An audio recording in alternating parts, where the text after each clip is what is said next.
give you an overview of the US college admissions process and what it takes to get into an American university. And I like to use the three-prong approach. One, your academics. So when the American universities do look at your academic record, they are looking at your full transcript. So that's grades 9 to 12. And converting that into what's called a GPA, a grade point average, out of 4.0. So that's one component. Then ask yourself, are you attending a school that perhaps offers an IB program? Anyone? IB at your high school? What about AP courses, advanced placement? So IB, International Baccalaureate, AP, advanced placement courses. So whether you attend a private school, a public school, a Catholic school, whatever school you attend, just ensure that you are taking the most rigorous courses available to you, right? So are you engaged in the academic learning? And that's going to be a key component when the admissions officers look at your academic record. So that's one. The second point would be standardized testing. So many of the American universities do look at standardized tests. Now, how many American universities are there in the United States? Anyone? Colleges, universities? Over 4,000. So over 4,000 options. Lots of universities. And when you're selecting a university, for the most part, and there are those universities that don't require it, but for the most part, they will require a standardized test. And that would be either the SAT or the ACT, okay? And depending on the universities that you're choosing, in addition to SAT or ACT, they may want what are called SAT subject tests. So these are 1-hour multiple choice exams. And if you're thinking of the highly selective universities such as a Harvard, Princeton, etc., they will require 2 SAT subject tests. So in addition to the SAT, you may need to write SAT subject tests, okay? And still in the second category of standardized testing, for those of you currently maybe in grade 8 or possibly 9, and you're thinking about the US college process, you may want to consider writing what's called the PSAT, the preliminary SAT exam. And that's offered mid-October every year. And so if you haven't, has anybody had the exposure of the opportunity to write the PSAT? No? So as Canadians, we're really unfamiliar with the process. And so if you haven't written a PSAT or you feel like you've missed that opportunity, don't panic, it's fine. But it is an opportunity for students to write a shorter version of the SAT. And it gives you really an eye into the standardized testing. It's offered mid-October, and the universities may look to the PSAT as a way to identify students that are interested in the process, okay? If you haven't written the PSAT, not a problem. But if you have, perhaps you might get some fan mail from some of the universities, right? It's a recruiting tool that many use. You know, send us the scores of the students who were achieved above the 80th percentile on their PSAT. Maybe your son or daughter appears on that, and you start to get some fan mail, like, hi, consider our university or our university. And so that the PSAT, in my mind, is a marketing tool. It also gives you an opportunity to just have the experience of writing a standardized test. But it's an unofficial exam, so it doesn't really count anywhere. So if you haven't written it, don't worry. If you've sort of missed that cycle, not a problem. But if you have an opportunity and you're currently in grade 9 or perhaps going into grade 10, you might want to consider writing the PSAT, and that's mid-October, so we can give you some more information about that. So back to the standardized testing piece, SAT, ACT, PSAT, SAT subject tests. So a lot to chew. But what I wanted to explain for the most part is the testing cycle. And the realization, I'm just going to focus on the SAT for the purpose of this discussion, but the SAT in Canada, you really have 4 opportunities to write this exam. So one being October, coming up, then you have December, March, and May. So 4 opportunities. There are a couple of other dates, one being November and the other being June. But on those particular dates, you can only write your SAT subject tests. So really, for the bigger examination, the SAT, you only have these 4 official test dates. And so if you're currently in grade 11, where are you? Like right now, you're in grade 11. Okay, so you have some time. You have your choice of, I think you're, you know, for instance, I'm going to prepare for the examination coming up in December, for example. You can do that. If you're currently in grade 12, where are you? So if you're currently in grade 12, then I suspect you've prepared and will be writing the October SAT coming up, or at the latest, the December one, right? Why? Because the admissions people will be making their decisions, and you're going to know by the springtime if you've been admitted to the university, which would start September of 2019, right? So that's sort of the cycle when it comes to standardized testing. And you need to register to write the SAT, and you would go to the website collegeboard.org, collegeboard.org, and you would register for the examination. Now, how many times can you write the SAT? Yes? 2, 3, 10, 100. Well, really, theoretically, as many times as you want, right? And as many times as you want to pay to write the exam. But that's not realistic. And in our experience, if you go into the exam with the right mental mindset and prepare really well, and go in, write it once, just like you would your final chemistry exam or your physics exam, etc., then at least you're going in with the proper mindset and attitude and hopefully scoring to the best of your potential, right? Which is a score out of 1,600 points, the SAT, 1,600 points. Now, as Canadians, not really being familiar with the process, it's not unusual for us to write this examination a couple of times. But if you're writing it 3, 4, 10 times, caution. As I'm speaking as a parent right now, I'm speaking as an educator, and the point is these tests are engineered such that if you were to write the test more than once, your score would probably fall within a particular range unless you did something significant. So I'm trying to save you a lot of time, energy, and grief, and these are 4-hour examinations. So let's just think about this process as preparing well, and then going in and giving it your best to excel on the test out of 1,600 points. And if you needed to do a rewrite and write again a second time, not a big deal, but I'm just not a proponent of students writing 3, 4, half a dozen times, okay?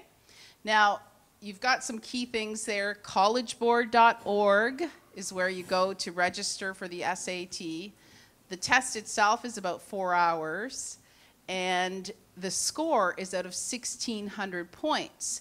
Now, oftentimes, and you may have read, you know, about the SAT with writing, without writing, etc. And I say to the families and parents, you know, maximize your opportunities as best you can. So do take the SAT with writing, such that if you're applying to a university that requires it, you're not going to be sitting there saying, oh no, we didn't take the right one. So take the SAT with writing, and the test score being out of 1,600 points, you may be asking, well, what's a good score? And it would really depend on the university that you're considering, right? And keep in mind that that's not the only factor that gets you in. So it's a holistic process. If you're curious and wondering, you know, what is a good SAT score, many of these universities, if you look at the admission requirements of the websites, they will post the median score range, so you'll be able to get an idea, but don't take that so black and white, because the other factors are also really, really important. So I'm going to leave the standardized testing for a minute. And the third component is you. Who are you? If you're an admissions officer of a university, what is it that you're looking for in the student applying to your school? And the application process is quite comprehensive. So if you haven't had a look at any of these applications, I suggest you do. Of the over 4,000 options in the United States, there are about 800 or so that use what's called the Common Application. So commonapp.org. If you go on that website, you can actually register as a profile and start to explore the site and look at it and see the types of questions that are asked. And I highly advise you do that to get a sense of what it entails. So if you're applying to 3, 4, 5 schools that accept the Common Application, the good thing is that you're just using that one portal, right? But the universities may ask you for some additional insights. So a supplement to the Common Application is something that you may need to fill in.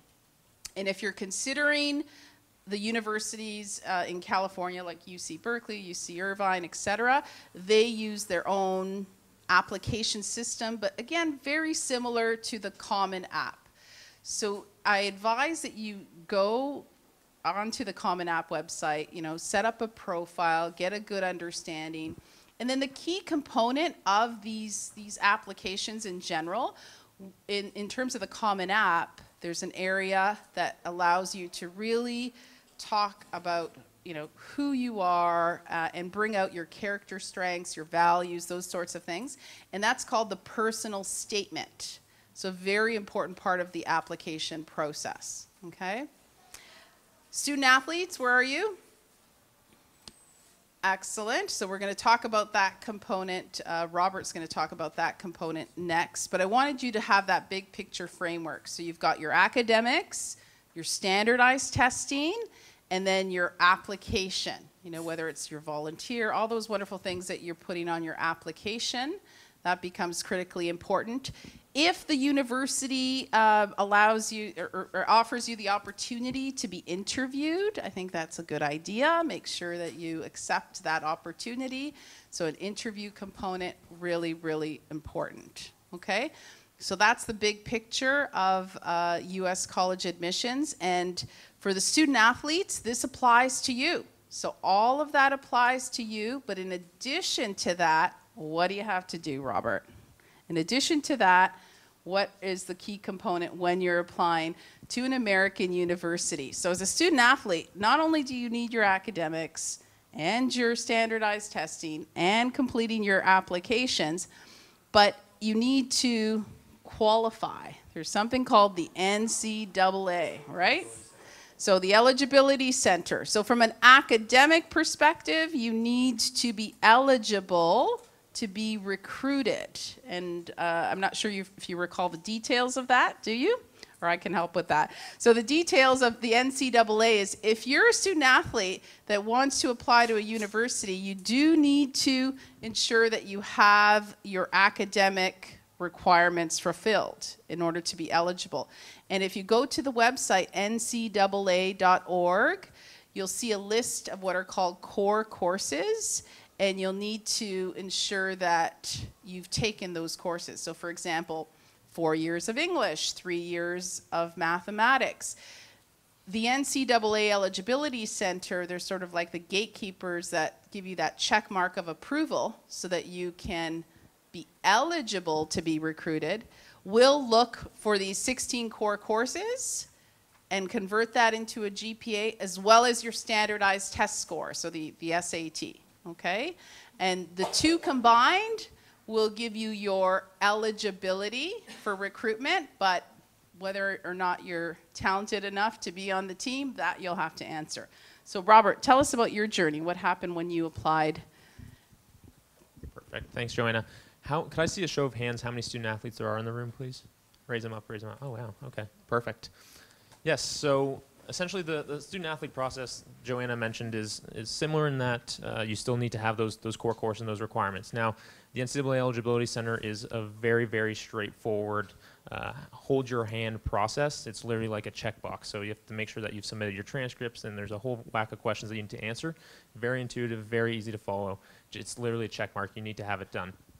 Now, as an athlete, you have a variety of potential options at your disposal. You have NCAA Division I, NCAA Division II, NCAA Division III. There's NAIA, and then there's junior colleges. So within those 4,000 schools, those are kind of the tiers that they have. Now, within those different schools, for an athlete, the athletic scholarship funds that are made available are a little bit different depending on each one. So from a Division I standpoint, each school and each sport has different scholarships that are allotted to each sport. So for instance, baseball, as a baseball player, we had 11.7 scholarships amongst, 30-odd guys? And they would have to break it up between those 30-odd players. So some kids were on 25% scholarships, the other kids were on 50% scholarships, and there's still a significant portion of money that someone has to account for, right? And fortunate enough in my situation, combining the athletics and combining the education standpoint, I was able to get a athletic scholarship and an academic scholarship. And what that academic scholarship actually did was it waived I was able to receive a waiver, which then allowed for me to have the rest of the tuition that was owed as if I was a student from the state of Texas, right? Keep in mind, when I started in 2012, the dollar was around par. When I finished, it was about $1.40, right? So that's like pretty significant. When we're talking about the fit, there's a few things that you want to look for. One, does it make sense from a financial standpoint? Two, does it make sense from an academic standpoint? Three, what does that athletic opportunity look like? Because at the end of the day, and the reason I went in that order, is everyone's athletic window of opportunity is different. For some it's at 16, for some it's at 25, for some it's at whatever. But what is it that you have to fall back on? Education, athletics is an amazing opportunity for you to get your foot in the door and open up doors such as education, having some sort of compensation throughout your academic journey. And if the financials don't align, if the fit from you in an academic standpoint doesn't align, and then the athletics doesn't align, then what is it that you're basing it off of? And because your academics and your relationship that you develop over the course of your time as a student athlete is really going to propel you and empower you to have success as you take and transition into the new journey that you're about to embark on. Another thing that I would caution is when you're looking and taking these visits with these schools, it's one thing to get the dog and pony show from the coaches, but just as if you're at a hockey game and you ask just someone else's parent, who's the best player on the team, chances are they're going to think very highly of their son. When you go on these visits, talk to the players, sons and daughters, go talk to the current teammates that are on that team, ask them what it's truly like. And I would actually encourage you to go through the dog and pony show. They'll show you all the cool places on the campus of where to see, but take a visit independent of that, right? And when all the lights and the shiny toys are not out, see what the campus is truly like, get a feel for the town, the city.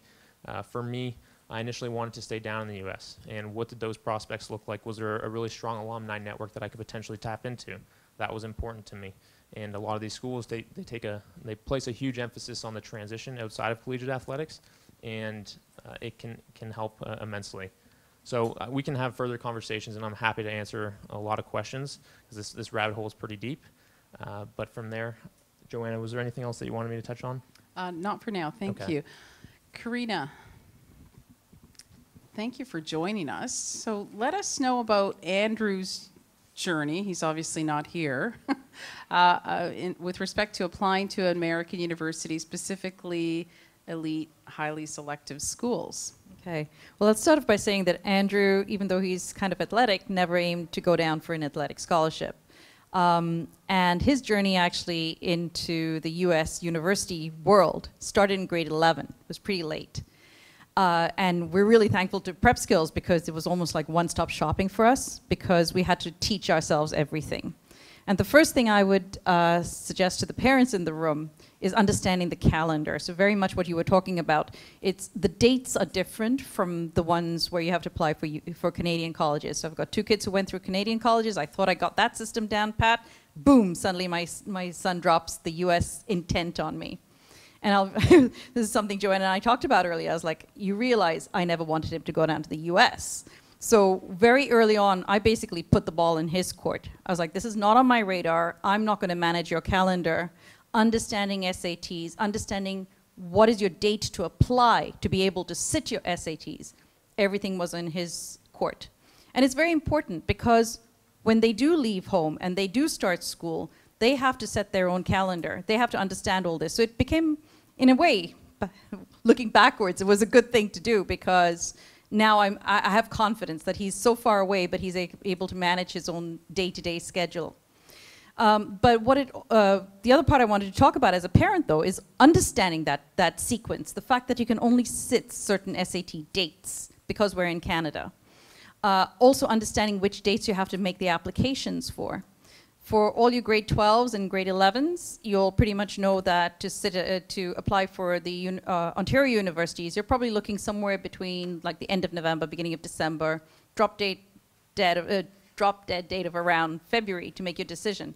Not so much so for the US. So you need to have that calendar in your head because it's going to really define what work you have to do. You're going to have to write essays, which you don't have to do for most Canadian classes.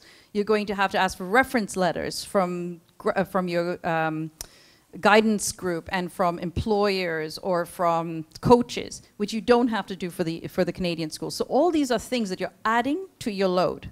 And so just be very aware that you are making this choice. You're adding something onto your curriculum that you're not actually also taking care of for Canadian schools. So that being said, like I said, he hadn't thought about this before. So for those who are late starters, it is possible. He sat his PSATs in November and then, in grade 11, and then came and did a SAT prep class with Prepskills. I would say that one of the key success factors for him was actually sitting through a test class that Prepskills offers. His score wasn't what he thought it should be. And then he went home and he started doing a lot more homework. He started drilling through. We don't sit and write for 4 hours straight anymore, even as adults. And every time he walked out of an SAT exam, that's the first thing he said is, my hand is hurting. I have not written for this long. So these are little skills that we don't even consider that are actually crucial to your success. They actually contribute. If you can't finish, you're not going to get that score. So these are the things that actually will come in and bounce in. After that, we had 1 or 2 schools on our radar. We focused on that. We did go down and visit because my philosophy as a parent is I don't want to spend all this energy and all this money for you to apply to a US school and then find out you start day 1 and you didn't like it anywhere because you'd never visited. So if it's within your means to be able to do that, that's a good skill. The other one-stop shopping that I credit Joanna for having organized, they have a partnership with someone called MTFX. So it saved us literally thousands of dollars when we transferred over the tuition for start of school because they were able to offer us a better exchange rate by working through MTFX as opposed to working through our traditional channels. So all these are little things that come together. I know that many of you are anxious to ask questions, so I know I haven't answered all of them. The one thing I would say to the athletes in the room is I think you'll have to start a little bit earlier than the academics. So just judge where you are in that schedule, because all I can say is my experience as an academic parent as opposed to an athletic parent. And the other thing, though, is even though you think you have to graduate grade 12 and start the next year, that's not necessarily so. If you think you need another year in your calendar, I'm talking now to the parents and somewhat to the students as well, you don't have to start that same year. So if you think you need a year to do your SATs, or you think you need a year to get some more, to improve your marks, make sure you stay and use that year, because literally 5 years from now, the people you think you're responding to, the friends in the room, they're not going to be around you. You're only going to have to answer to yourself and to your parents. So if you feel like that time can be better used to develop your marks, go for it. Perfect. And the only other thing, I was going to take 2 mics and speak at once. No, the only thing I was going to add to that was in terms of the preparation standpoint. So for me, in talking about my personal experience and also reference my younger brothers, I took the practice SAT once, then I took the SAT once, realized, okay, I see what I'm doing in the classroom, the grades that I'm getting, why isn't it directly translating? And Joanna, you can speak to it a lot better than I can, but for whatever reason, it doesn't necessarily translate. I don't know if it's the schooling system or whatever the case may be. And I went to a pretty dang good high school.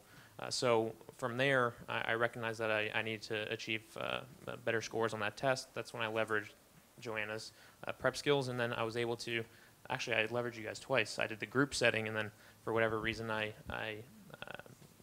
responded better to the individual setting, went and leveraged that and achieved the scores that I wanted to.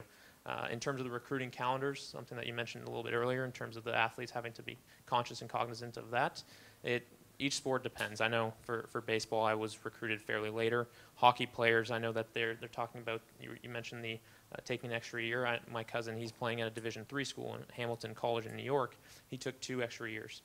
And then I know from soccer and football and basketball, they're much earlier. And actually, one other point that I forgot to mention. I didn't appreciate this till my son got into Harvard, and it's not a brag, but it's just a numbers game. He's one of 1,962 kids in first year of Harvard. I'm not talking about 1,962 kids in commerce or in engineering, as you'd see in Waterloo or in Queens or something like that. This is 1,962 kids across all disciplines. For that, there were over 40,000 applications. So one thing I just want to mention, because it really hit me hard when I saw that number, and then I went back and started looking at Stanford and Yale and all the others. They are small schools. These are small schools, if we're talking like the Ivies. They're small schools that are actually taking in an intake across a broad number of subjects. So just bear that in mind. If you get rejected from someone, and my son got rejected from quite a few, you're not bad. It's a numbers game. You just haven't fallen into that right spot. And in the end, I truly believe you end up where you belong. So God bless him, he ended up in Harvard, but he could have ended up anywhere and I'd be just as happy, all right? So but just understand that this is a very different numbers game from the numbers game we're playing in Ontario, which itself is quite a challenge.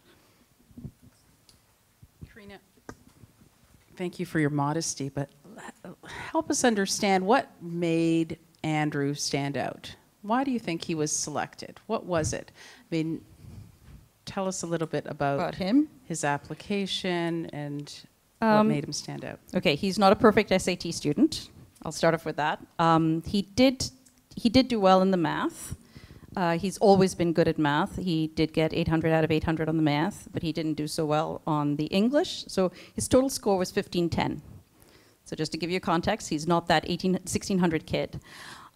We toured, his first choice was Stanford, which he didn't get into.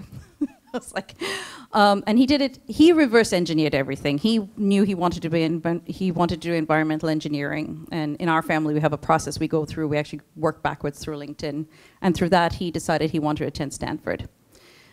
So we did the tours of Stanford about 1.5 years ago. And one of the things they said is they will reject many people with a perfect score. And the reason is because they're looking for that fit. So think of it as a family or as a school setting. Many of you all might have been through private school. Not every child is a fit for every organization or for every school. If you're an athletics child, you might not do well in an academically based school and vice versa, right? So part of what an admissions person is looking for is the fit that is going to resonate with that school, because in the end, they want someone, and this is true of the Ontario universities too in the discussions I've had with them, they want someone who's going to graduate at the end of 4 years. So admissions is not about can you come in, it's like what are your chances of actually getting out at the end of 4 years? That's what they're looking for. Because all of us as parents, when we're looking at those stats in Maclean's, that's kind of what we're evaluating. Someone has put together this chart, but that chart is based on how many people actually finished and how many of them got good jobs afterwards. Hands up if anyone disagrees with me. So pretty much that's what I evaluated the universities from when I was looking at it with my kids. In terms of what he did, he had a little bit of athletics. So actually right now he's playing rugby for Harvard, which is not an NCAA sport. He's just on the team. He did relatively well at academics, but he also did other things. He did DECA, he did student council, he did projects outside of school, so being involved in your community. They're basically looking for global citizens. They're looking for people who are going to blend with, be good team players, but also be leaders in society coming afterwards. He is my son, and I don't want him to walk in with a big head, so I don't want to say too much else about him. How did that translate on the application in terms of his personal statement, or can you remember reading it and feeling? One thing I would recommend to everybody who is considering the US, go into Common App, they have 7 questions that you have the choice of answering. You have 600 words to answer them. So try your hand at a couple of these and see what you would put into those essays. The one that he ended up answering was I think it was something along the lines of what has influenced you the most, or what is most important to you. And I was in tears when I read it, because he basically wrote about how music was important to him, but not in the context of how he enjoys music. His grandmother has Alzheimer's, and he was talking about how music is the only way he connects with her, because she has forgotten him. She's forgotten many of the family members. But when she hears music, she suddenly lights up again. And that was his essay. And that was like, to me, that was like, I'm like, oh gosh. I still cry when I think about it. Some of his other essays, he talked about how, I think his 600-word essays was around a jock versus a geek. Because he said, he's always been very academic. And he found it very difficult to make that transition to being an athletic person. And he almost hid the success that he was having in classroom from his teammates. And he realized afterwards, it was a really, for someone who didn't do that well in his English, he wrote a really nice essay, so I was very proud of that. And I think some parts of that, like I said, he applied to a bunch of universities. He interviewed with a bunch of universities. He got interviews with Yale, and he got interviews with Stanford and Columbia. Not every university gave him a yes, right? So it's like, in the end, you're that right person in the right place at the right time for the right group.